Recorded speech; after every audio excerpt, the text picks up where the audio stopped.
the ceiling or a clock on the wall. I have a monitor that's higher up. So I'm actually looking at a screen. But I just want to thank everybody for joining us today. Um, this real quick. Okay. Just want to thank everyone for joining us. This is the Triad ISSA Chapters 2021 Security Summit, and we're doing this from Tuesday through Thursday this week. We're having mostly security professionals talk. We have 3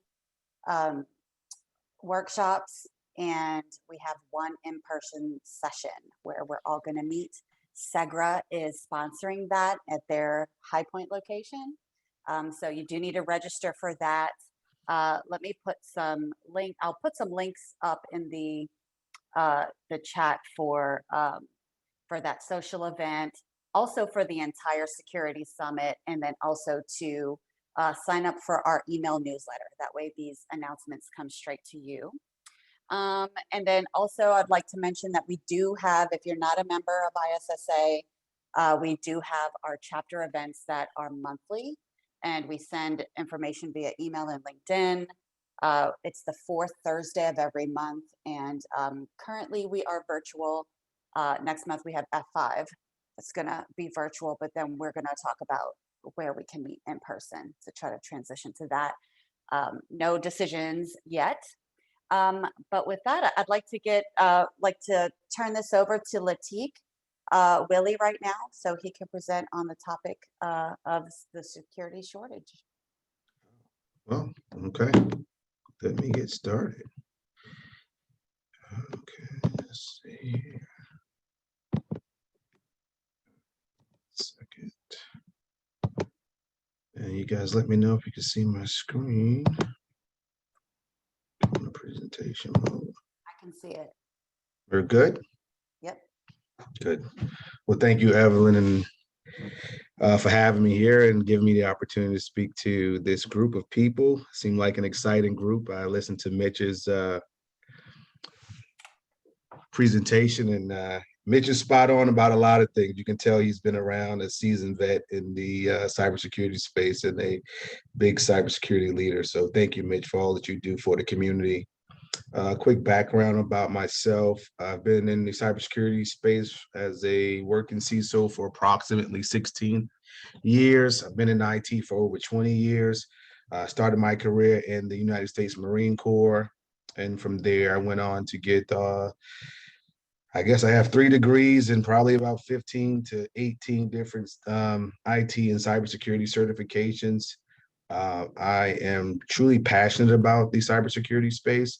And so this is why I guess I'm here to talk about a few things in the cybersecurity space, specifically the cybersecurity workforce shortage and how it impacts us all, cybersecurity skills gap, and diversity within the cybersecurity space. You guys can't see my face, but I'm African American, and I've been in the cybersecurity space for a long time, and I haven't seen a lot of diversity in the space. And so I wanted to cover some of that as well and share that with you. And then I want to share with you about a big project that I'm working on with a lot of intelligent, bright, motivated people on actually combating some of the challenges in the cybersecurity space, primarily because the cybersecurity space has been good to me, and I want to give back to it in the best way possible. So there are 3 things that are really plaguing the cybersecurity community. One is the shortage of resources, which Mitch touched on earlier. The second is the skills gap, and then the third is diversity. From a workforce shortage perspective, there's an article out that I've read published by FireEye that suggests that an organization needs minimally anywhere between 9 to 12 full-time FTEs to run a competent, what they call a CDC, a cyber defense center, which you can think of that somewhat as a security operations center with some levels of differences there. So from a SOC perspective, it's more about, maybe tier 1, tier 2 triage and things of that nature. But from FireEye's perspective, they're looking at the cyber defense center as more skilled and advanced cybersecurity professionals who are more on the incident responder side, and so less about the tier 1 triaging. right? There are many organizations today that I've been a part of and that I speak to different colleagues in the space. They don't have 9 to 12 people on their cybersecurity team, more or less have 9 to 12 people dedicated to just providing more security monitoring and incident response capabilities, right? So you see the need for our specialty is in great demand, obviously, but the cost for cybersecurity experts is so high that a lot of smaller organizations and some larger organizations just can't afford the budget to fully staff a holistic and competent cybersecurity workforce. Another part of this challenge here is that we have over was projected that we'll have over 3.5 or 3.5 million vacancies in the cybersecurity space. So again, high demand, very low supply of talent. Uh, and so some people are getting into the cybersecurity space, but finding themselves leaving the space because it's just too demanding. And that's something I'll touch on a little later as well. But while the 3.5 million vacant positions are being projected to happen this year, what's more alarming to me is that that is growing at a 400,000 rate, where we're going to have additional year over year, another 400,000 vacancies in this space where we can't fill it, right? And so during this particular study that was performed, they actually take a look at all of the individuals that are currently in the computer science or information systems college programs. And if we put all of those individuals into the cybersecurity space, we still couldn't fill the void that we have today. So this is a massive shortage. And as we see, the impact of cyber breaches, security incidents, and other things are not only hurting organizations, but they're also impacting consumers. I know with the Colonial Pipeline, my gas went up. I was upset about that, right? Hopefully you were upset as well, but we're starting to see how cybersecurity or cybercrime is actually having a bigger impact, not just with organizations, but also with consumers. And so with that, I wanted to take a swag at trying to address some of these issues. And I'll get into that later with an initiative that I'm working on.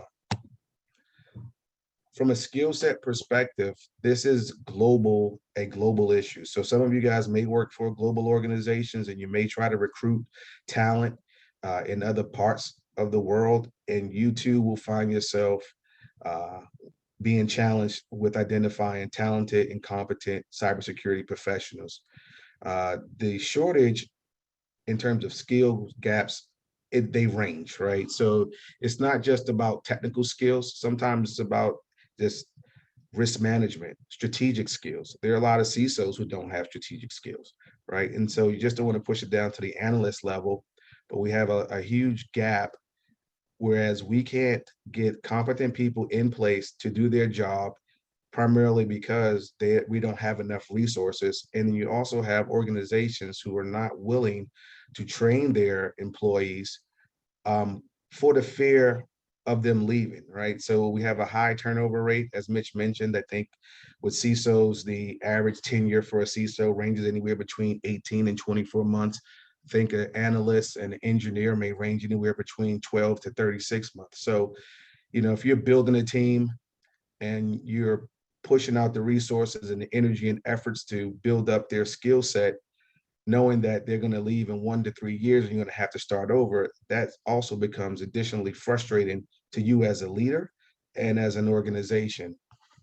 Let's see what else we have here. All right. So how does the skill gap truly impact organizations, right? So again, with the shortage and the skill gap, a lot of cybersecurity experts have said that they are just flat out burned out.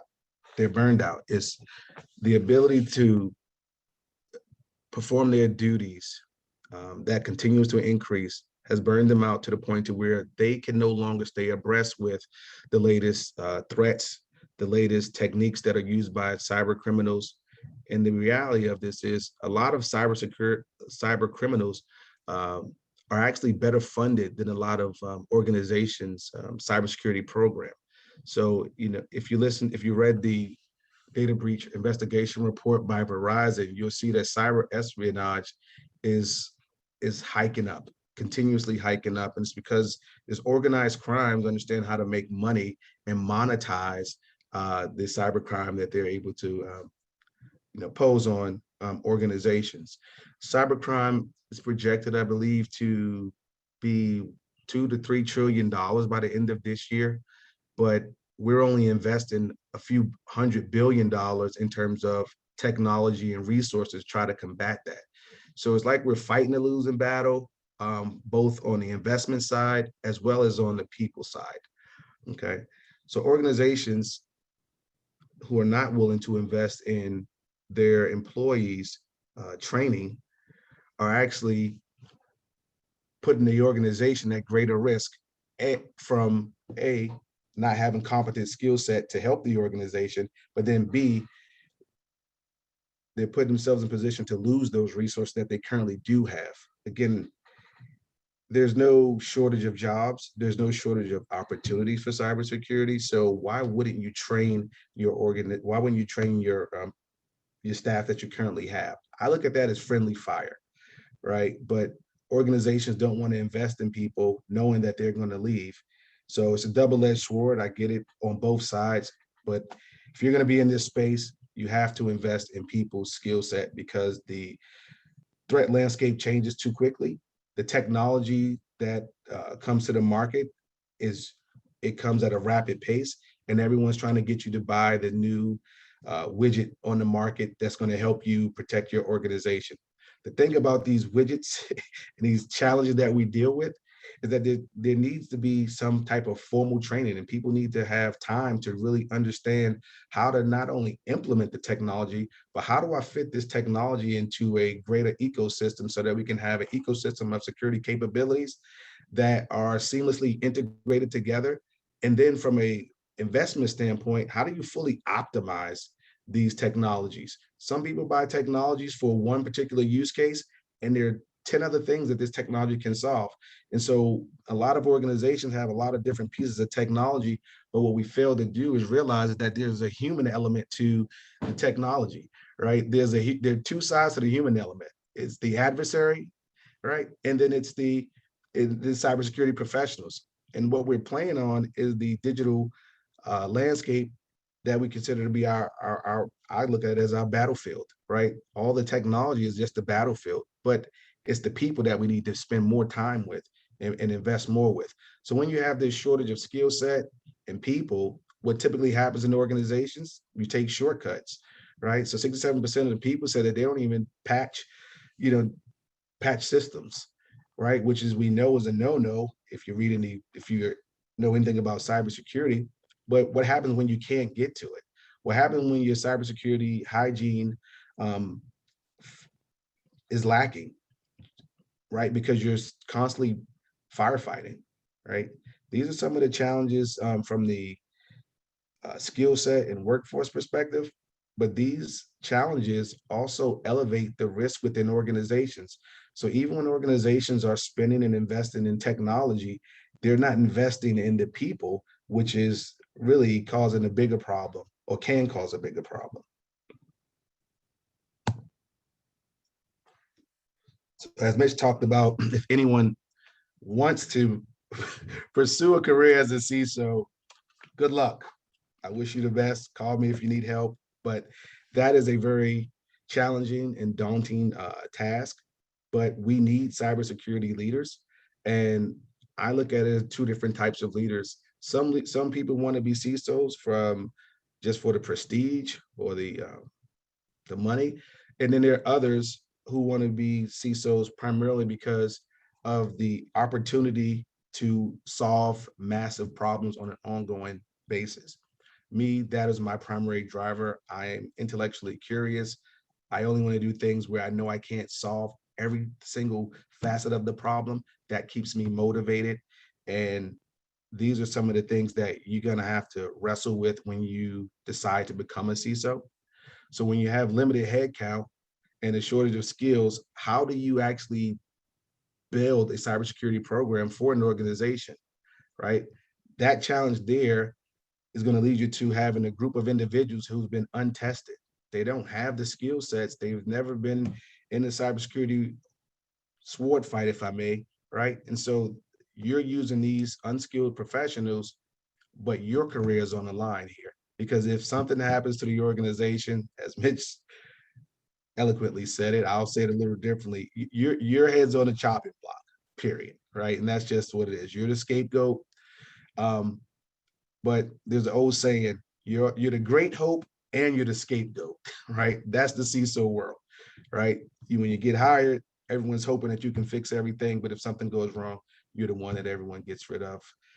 So when you're over a security program and you have these untested team members, you know you're understaffed, you know you don't have the right skill set, you may even have a poor budget, you tend to be more creative, but that leads to more management overhead for you.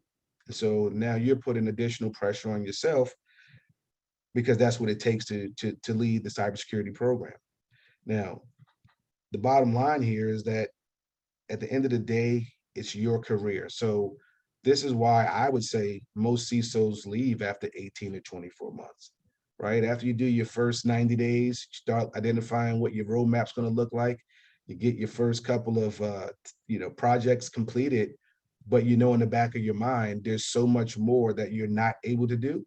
And you know that your career is on the line and you don't want to have that breach under your belt, knowing that you're going to have to go somewhere else. And if they look at that, they may say that you're not competent in your ability, when we know that that's not the case, right? We are struggling as a community, and that struggling has caused a lot of people to get burned out, turn to medication. I mean, people are actually having health related issues as a result of trying to keep up in the cybersecurity space. I think I read an article, they said from a CISO perspective, I think it was 17 or 18% of the participants that they surveyed, it was approximately like 500 of them, said that they're on medication and or abuse alcohol a lot because of the stress and demand from their position. But all of the CISOs stated that they are at a moderately high to high stress level ever since they've taken their jobs, right? So this is a really tough job to have, and it doesn't get easier into if you go down the ranks, because everyone has their different levels of challenges, right? Let's see, here we go. So what do you do? There was an article on CNBC that I read, and it stated that 65% of the cybersecurity and IT workers are basically stressed out to the point to where they're thinking of leaving the organization, right? And if you've been in tech or you've been in cybersecurity, you have experienced the burn. And when the burn hits, you tend to think, okay, is it time to leave, or should I look for a different career path, right? If you haven't hit, if you've never thought in that terms, then you're not putting in enough work in your respective area. I will tell you that. That's my honest opinion.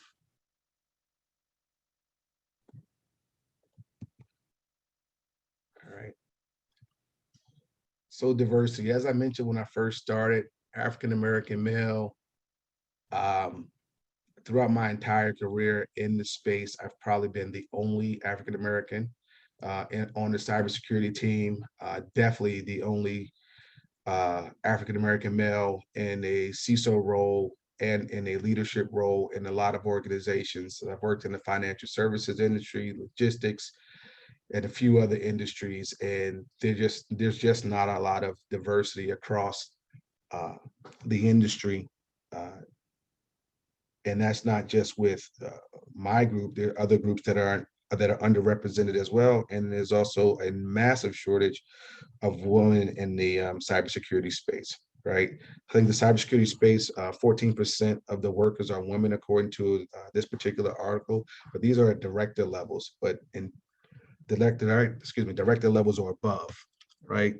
The 9% of African American or Black, somewhat misleading from this particular article, so I'll explain it.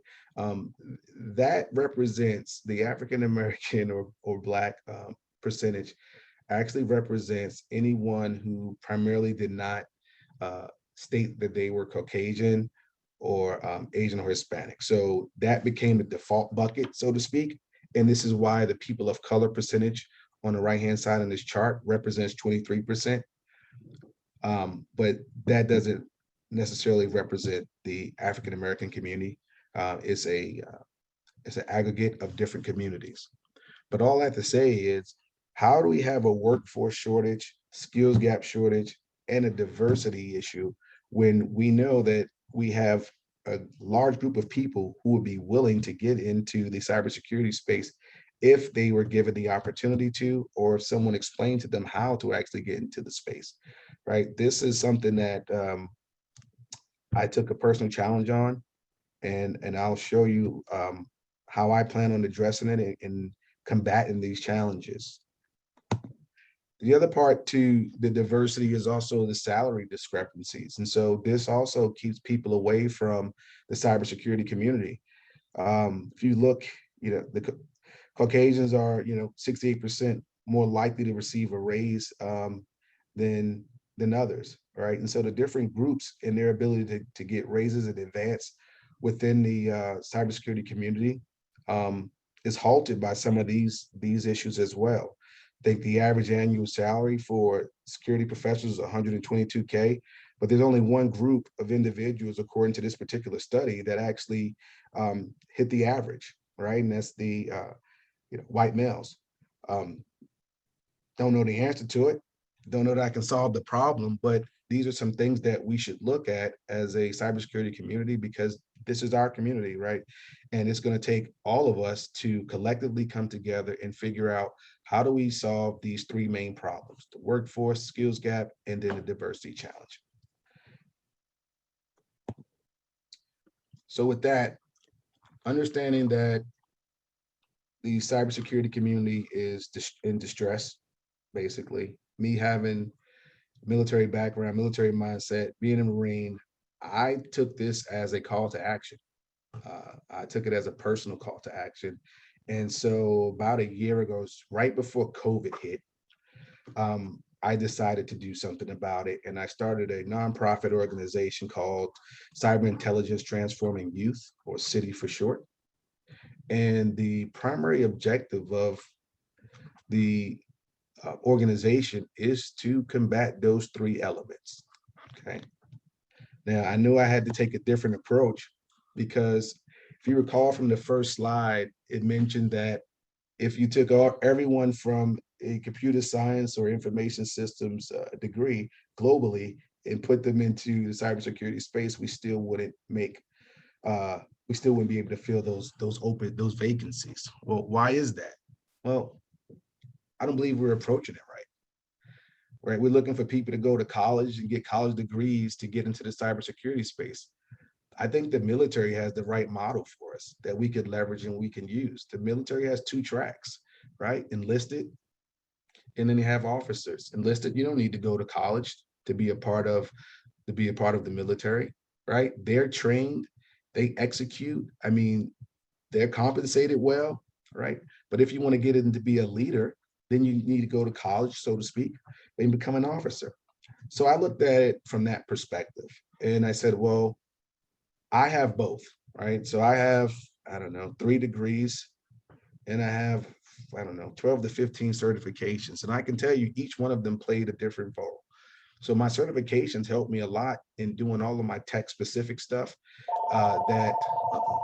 sorry about that, that my college degrees didn't necessarily prepare me for. So my computer science degree taught me how to develop code, taught me about databases, taught me about a lot of different things, but it didn't necessarily prepare me to be a cybersecurity leader, right? It didn't necessarily go into depth about the TCP IP models and tell me about networking and applications and all these other things that you'd really need to understand as a cybersecurity practitioner. Because in all honesty, cybersecurity is the only technical space that covers all other technical verticals.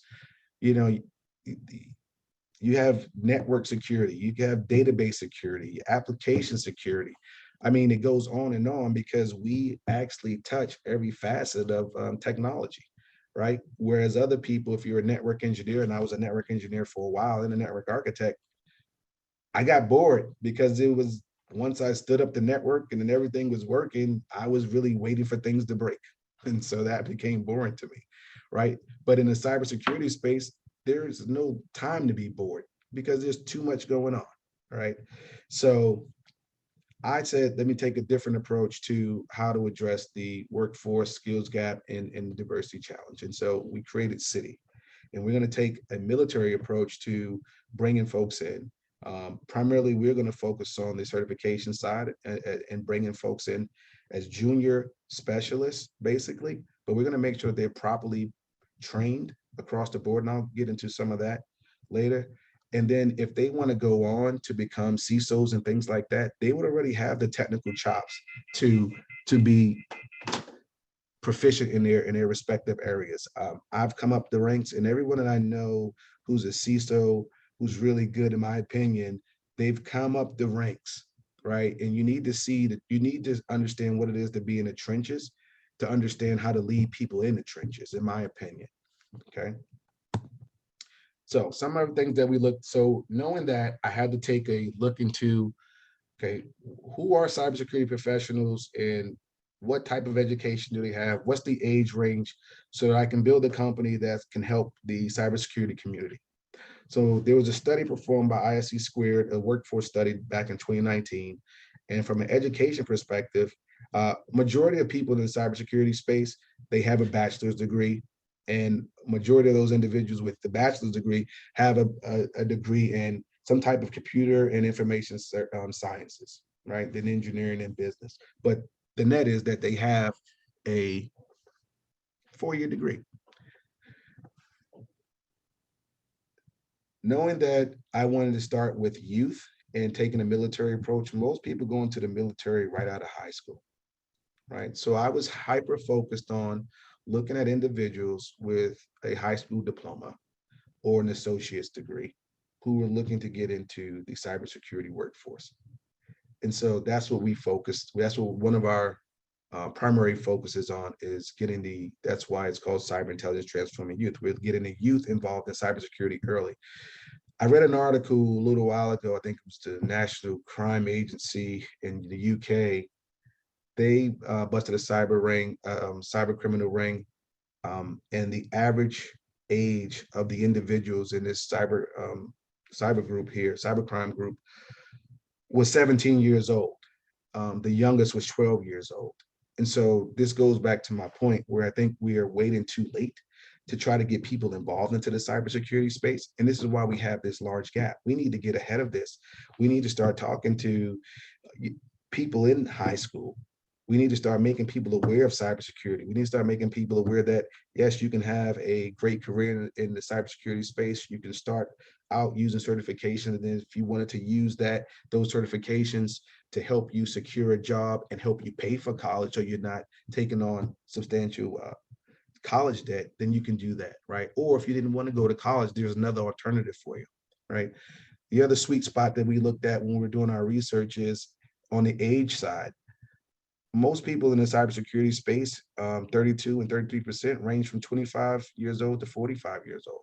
So there's a huge opportunity, the way I see it, in the age range less than 25, right? If we can get them in there earlier, right, we can start dealing with the workforce shortage. And after a while, this going on for years and years and years, so to speak, we can actually start combating the workforce shortage, but we just have to take a different approach. And that's what we're going to do with City.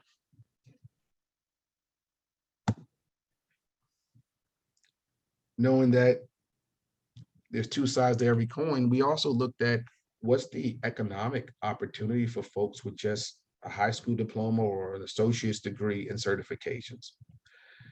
The study by the ISC Squared also showed that people with certifications actually earn significant more than folks without certifications, right? And so the certifications have now become a differentiator in some folks' opportunities to secure a position within the cybersecurity space, but then two, earn significantly more than their peers who don't have certifications, right?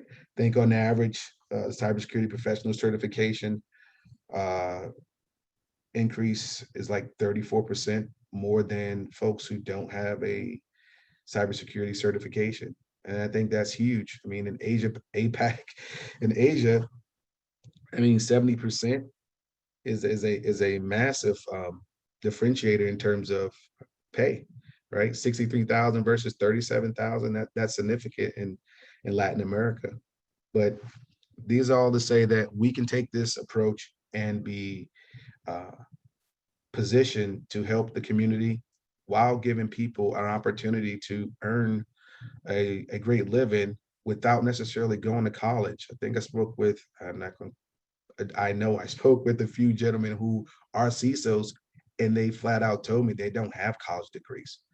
I know pen testers that don't have college degrees. So at some point we have to ask ourselves, does the adversary have college degrees? Do they have, what is the adversary's education path to causing all of the problems that they're causing for us, right? And so that's kind of like our thinking, thinking outside the box to address these issues that, quite frankly, could cause massive problems across the world. Specifically, I mean, we know about the financial services sector. That's fine, but we just had pipeline. What about the medical industry, right? You have medical devices that are administering medicine to individuals, and if those get hacked and things, modified, that could lead to death. So we really need to just take a step back and just say, okay, how can we address the problem? Because what we've been doing just, quite frankly, isn't working.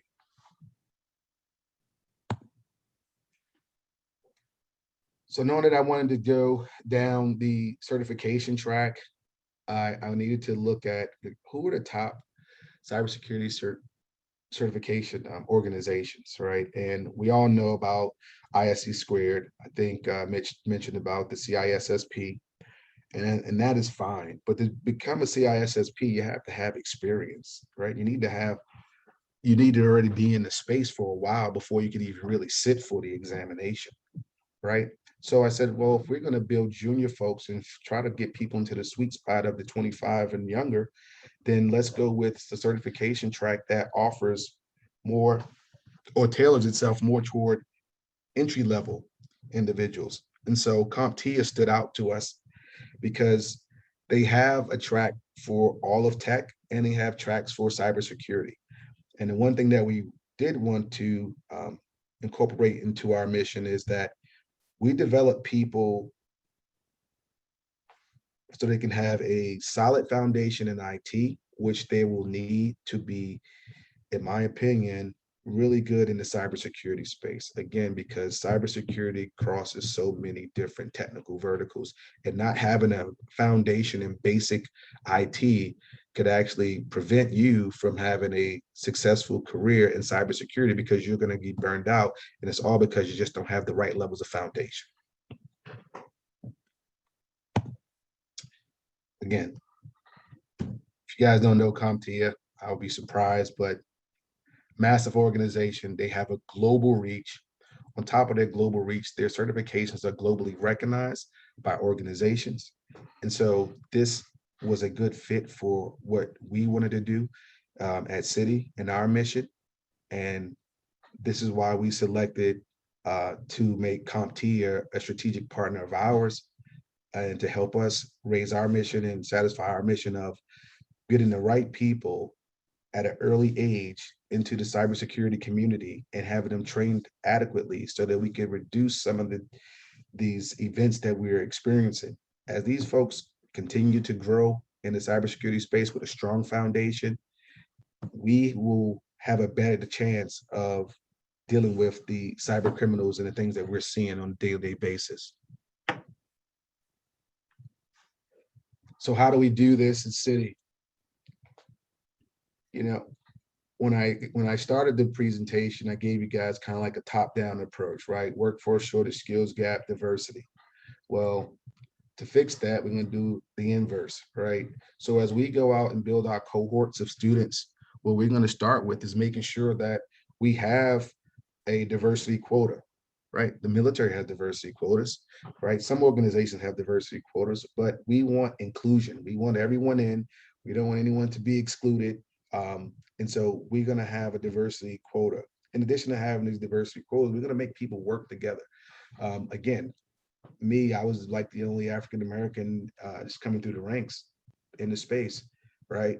It would have been nice to have a group of different individuals to kind of like get different perspectives about cybersecurity and how to approach it from just different vantage points, right?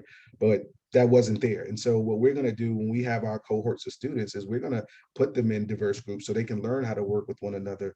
And then the other part we want to do is we want to make every student a team lead. And that's going to help with them understanding what it is to be responsible and accountable. Because if you're a team lead, for one certification, you're not going to be the team lead for the next. And so at that point, you're gonna have to be responsible to do your end, because you will want all the other teammates in your group to actually hold up their end of the bargain when you're the actual team lead, right? So that's how we're going to deal with diversity and inclusion, and as well as the leadership side of the house and accountability side of the house. Because cybersecurity, I don't care if you're an analyst, an engineer, a CISO, I don't really care, right? You have a lot of responsibility, because cybersecurity incident at an organization could mean that some of your colleagues who don't know you go home. When I worked in a logistics organization, there was an incident with an acquiring company, not our company, but an acquiring company, where they put a piece of technology out at a site, and they failed to configure it properly, and the site was hit with ransomware. And because it took us a while to restore, because we were going through this transition, restore the systems back, the plant manager basically sent everyone home. So here you have minimum wage workers who are now being sent home without pay, right? Who basically live paycheck to paycheck, right? Because someone failed to pay attention to the detail, right? And so that always stuck with me. And I think that's something that you guys and girls should think about, as when you're a cybersecurity professional, that failure to do your job could result into others having a direct impact and maybe losing their jobs, or being put out of their home because they can't afford to miss a paycheck, right? So that's the diversity side. Skills gap side, we talked about, right? The strategic partnership is critical to everything that we do with CompTIA.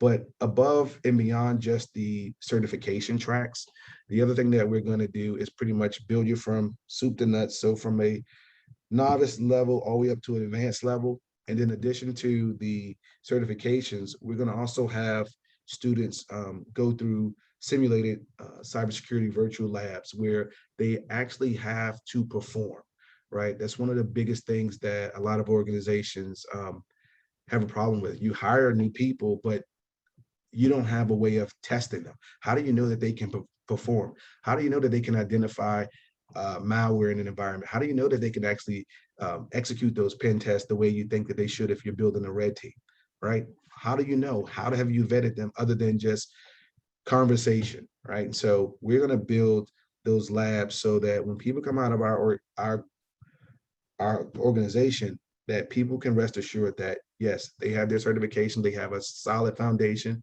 in IT, solid foundation in cybersecurity, and not only that, they have hands-on experience in simulated labs that simulate real threat environments. And then the last part of addressing the workforce shortage is just that. We'll take these individuals, we'll get them internships, we'll get them, we'll help them with job placement, and then we're partnering with a lot of IT and cybersecurity staffing agencies, right, to help us, because the staffing agencies are looking for individuals to help them satisfy some of their requirements for some of their clients who are looking for cybersecurity experts, right? So this is our approach, right? Diversity and inclusion, skills gap, workforce shortage. We're going to take it from that path, and we believe that if we use this approach, that we can help the cybersecurity community actually address the three challenges that I discussed earlier. So how are we going to do this? Okay, everything that we do is going to be either instructor or mentor led. So when I taught at Wake Forest as an adjunct for the cybersecurity law course, one thing they asked me to do was actually to build the cybersecurity law course with no textbooks. Just build it based on experience, build it based on information that's out in the world, because they're starting to understand that you need practitioners, not armchair professors. Anyone, if you've been to school, and I know many of you have, everything goes well on your school project, right? It's greenfield. There's no problem. But in the real world, you can't do those things. It's brownfield. There's a lot of things going on. There's money at stake. There's, business operations at stake, and you might not be able to just take a server offline because you feel like it might have malware, right? So we want to help individuals not only attain these certifications and the hands-on virtual labs, but we want to also pair them with mentors and practitioners who we know can help and guide them, not just through this part of the training, but through the rest of their career potentially, and who can also potentially put them in position for employment, right? So that's going to be our approach there. So how do we get here? We're going to start, like I talked about before, with the technology foundation. So the ITF foundation, that's your basic IT fundamentals. What is a computer? What are input devices, output devices? What's a processor, right? We believe that's the best place to start, because we're looking for people who don't have a background in IT, right? And so we want to build them with that first step to get the basic understanding there. Then we're going to move on to the A+ and have them educated and learn more about hardware and software, applications, databases, and things of that nature. And then on to Network Plus, so that they can have an understanding. I think Mitch mentioned it before, TCP/IP stack, right? If you just jump right into cybersecurity, most of you guys will never know about the TCP/IP stack, right? And learn about DNS and all these other things, which are going to be critical in your ability to be a sound and efficient and effective cybersecurity practitioner, right? So this is what we're looking at to be the core foundation from a technology perspective for our students. Once they've mastered these 3 areas, then we'll bring them up to have a cybersecurity foundation, and we're basing that on the Security Plus certification. As Mitch mentioned, even with the CIS, mile wide, inch deep. Well, there's a lot to cover in cybersecurity, right? And so the Security Plus offers a great opportunity to educate people on a wealth of different areas of cybersecurity. Now, once they've accomplished their understanding of the foundations of cybersecurity, at that point, what we're going to do is allow them to pick a specific specialty. Those specialties are going to be offensive security, defensive security, or security engineering, right? And so the three certifications that we have available for our students, if you wanted to be on the offensive side and become a pen tester or be on a red team, then we're going to work with you to help you out with getting your Pen Test Plus. If you want to do more defense, security analyst type work, the CISA Plus is the perfect cert for that. And if you want to be in the trenches with the cybersecurity technologies that are out there, the CAS Plus is a great certification for that. So this is how we plan on building our cybersecurity, the next generation cybersecurity leaders that come through City. And we're really excited about it, right? So I hope you guys are excited as well. Now, in being a nonprofit and being in Winston-Salem area, we took a look at some challenges in the Winston-Salem area where we think our program could help address some of these issues. So Winston-Salem is the second to last in economic mobility for youth that are pretty much born poor or born into poor families, right? Second to last nationally. That's bad, right? So what we're really saying is that we don't give people an opportunity to earn a decent living if they were born in a poor family, right? And so we feel like if people come through our program, we can help address some of those issues. Not everything, but when you're fighting the fight, you don't have to fight. You don't have to win everything, right? You just have to start and start being a change agent. And that's something that I am passionate about. Part of the reason for this issue in Winston-Salem is just, again, a lack of access, recruitment, and encouragement. to pursue technology jobs. And so that's what we're offering. This is why we're offering it as a nonprofit, so we can offer our services and our solutions at affordable price points. And then we can also get funding from other organizations so that folks who normally couldn't afford to go to schools and get into these type of areas, we can offer them scholarships if they qualify for these scholarships, and help them change this trajectory, not just for their family, but for Winston-Salem, but for their family, and then for other family members as well. Am I good on time? I think I am. Okay. Sorry about that. So our thing is to, in addition to servicing the cybersecurity community, also service local communities, right? Again, that's why we called it CITY as an acronym, right? We believe that we can actually help with economic mobility in different, not just in the Winston-Salem area, but that's where our primary focus is at this particular moment. Again, because we're relatively new, but this model will be duplicated and expanded to other areas as well. So, we know that we can help with economic mobility. We can increase opportunities for employment. We can combat poverty. We can give people access to an education that they would traditionally not have access to. We know we can influence the workforce diversity, and we know that we can provide access to professional careers. Whereas during the pandemic, a lot of people had to actually still go into work, right?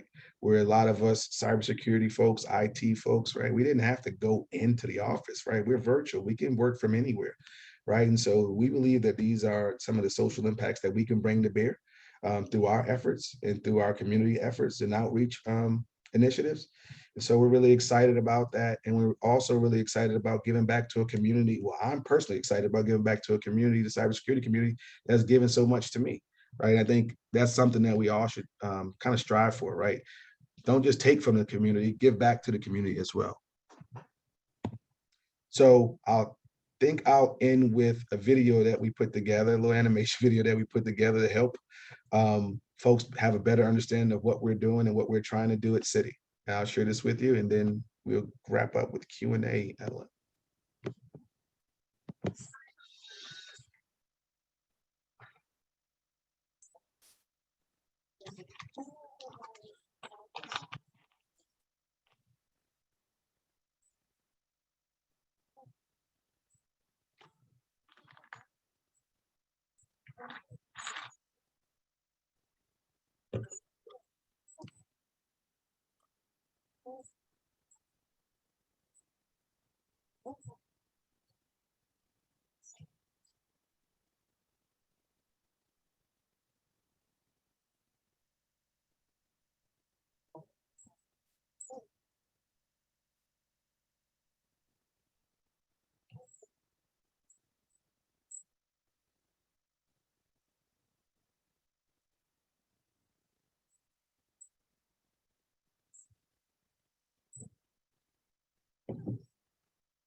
Hey, Lateek, I think the audio didn't come through. Is there a place we can go to watch this Yeah. online?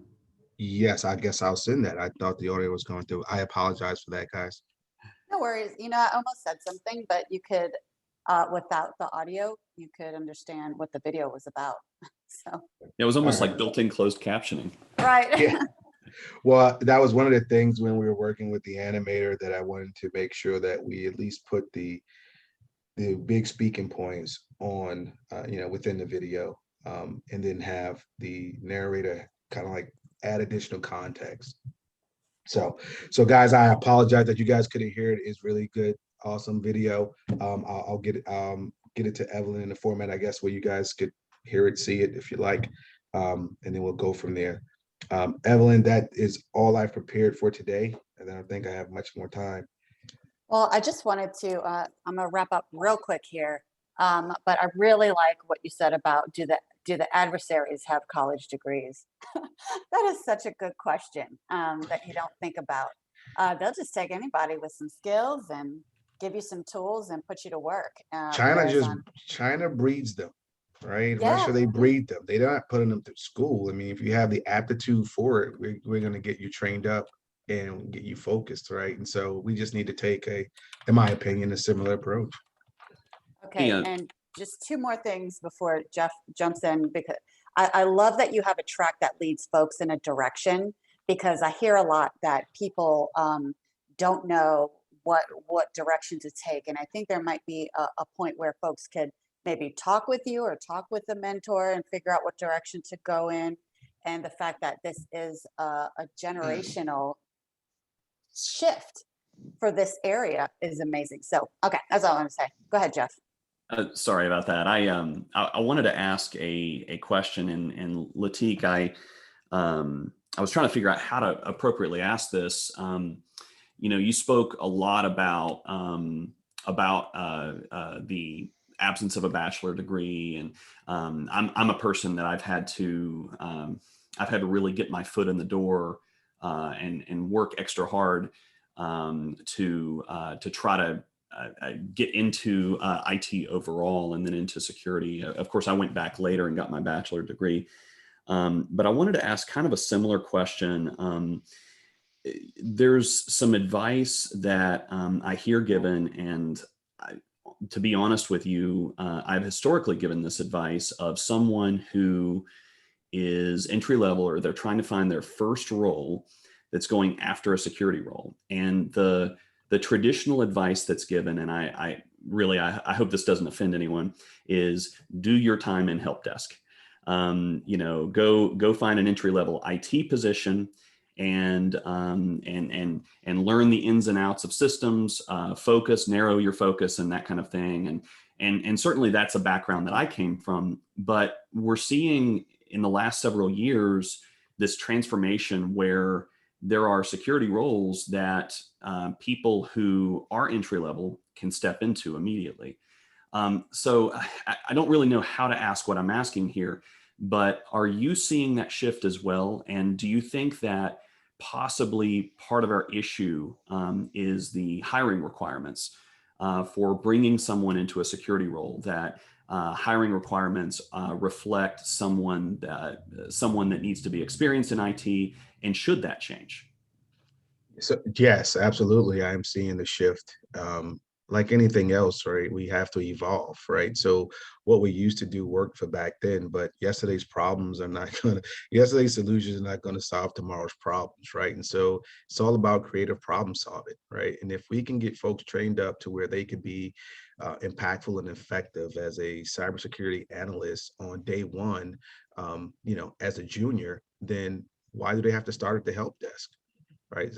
It's not needed. I think if you look at some of the new job requirements that are out there, a lot of HR people are starting to change in how they hire, because there's so few of cybersecurity professionals in the market. They're starting to, hone in more on a lot of the certifications, right? And then, so certifications and experience. So you're starting to see the shift. So I think the future for folks who pursue certifications to get into the cybersecurity space will bode well for them. I really do believe that you can do that as, again, my mindset is with the military, right? That's more of an enlisted track to get you in as a skilled worker. And then if you wanted to progress through the cybersecurity world and potentially get into leadership, then I think then you should be able to go after maybe some degrees to help you with learning how to be a better leader overall. Because I will tell you that my MBA for me was a significant differentiator. It allowed me to see and understand business at a completely different level. And it also positioned me to basically be a translator between the lines of business, board members, and then the downstream tech folks. So I am comfortable kind of talking to anyone at the engineering or analyst level in IT or cybersecurity. But then I'm also very comfortable being able to convey those messages in a format to executives and board members that's palatable for them. So I do see the shift, and I do think there's opportunity. I just think we just need to be the leaders in the change. Thank you. Can I throw 2 cents in there? Sure.